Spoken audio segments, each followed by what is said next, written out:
రక్షకుడును పరిశుద్ధుడునైన ప్రభు యేసుక్రీస్తు ప్రభుల వారి పరిశుద్ధ నామమున ప్రియమైన మీ అందరికీ ఉదయకాల శుభములు. 62వ దావీదు కీర్తన. అతని ఔన్నత్యము నుండి అతని పడద్రోయుటకే వారు ఆలోచించుదురు. అబద్ధమాడుట వారికి సంతోషము. వారు తమ నోటితో శుభవచనములు పలుకుచు అంతరంగములు దూషించుదురు. వారు తమ నోటితో శుభవచనములు పలుకుచు అంతరంగములు దూషించుదురు. ఎవరు? అబద్ధమాడువారు.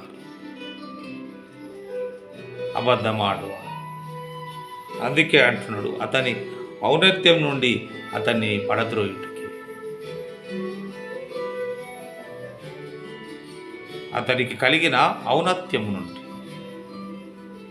మరి అతన్ని పడద్రోయుటకే వారు ఆలోచించుతారు. అవును, ఒకరు ఎదిగినప్పుడు, ఔన్నత్యమును పొందినప్పుడు, ఒకరు మంచి స్థితిలోనికి వచ్చినప్పుడు, ఉన్నతమైన స్థానములో దేవుడు వారిని ఉంచినప్పుడు వారి ఆలోచనలు ఏ విధంగా ఉంటాయి?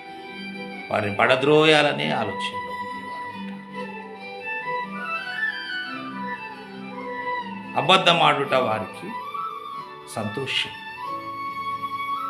మరి హ్యాపీగా అబద్ధం ఆడేవారు ఉంటారు, సంతోషంగా అబద్ధం ఆడే ఉంటారు, నటిస్తుంటారు, సంతోషంతో అబద్ధం ఆడుతూ మరి మా అబద్ధమే నిజమవుతుందేమో అని సంతోషంలో ఉంటారు, సంతోషంతో అబద్ధం ఆడతారు. అందుకే అంటున్నాడు, అబద్ధమాడుట వారికి సంతోషం. వారు తమ నోటితో శుభవచనములు పలుకుచు అంతరములు.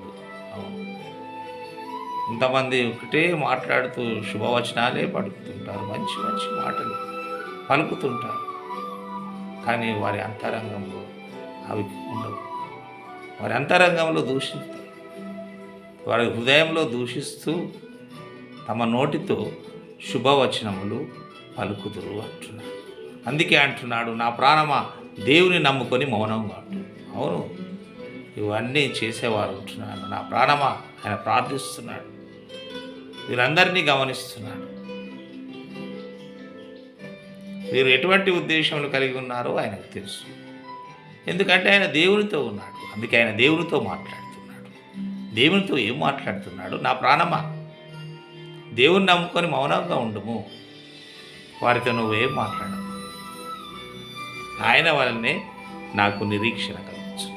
నా ప్రాణమా, ఆయన ప్రాణంతో భక్తుడు ఆయన్నే మాట్లాడుకుంటున్నాడు. రాజు తన ప్రాణంతో మాట్లాడుకుంటున్నాడు.